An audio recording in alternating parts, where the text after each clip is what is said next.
Legendary civil rights leader, Reverend Jesse Jackson, dying at the age of 84. I'm human. I am God's child.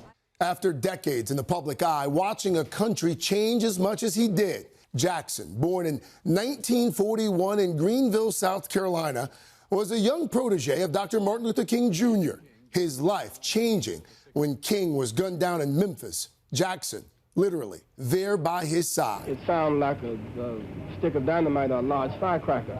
And when we turned, all we could see was police coming. Police were coming from the direction of the shot. They had been lined up along the streets. It fell to Jesse Jackson and a small group of others to help keep the civil rights movement alive.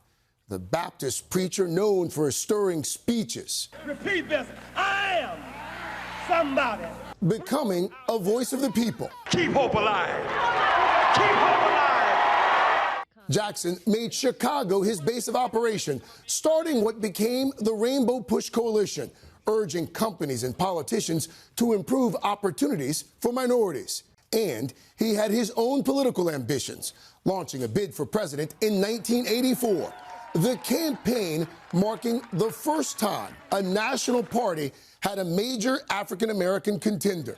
But the campaign was derailed when Jackson admitted using an anti-Semitic slur in a private conversation to describe New York City and Jews who live there. However innocent and unintended, it was insensitive and wrong.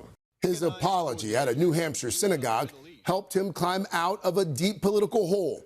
He didn't win the nomination, but came closer after another run in 1988. My right and my privilege to stand here before you has been won in my lifetime by the blood and the sweat of the innocent.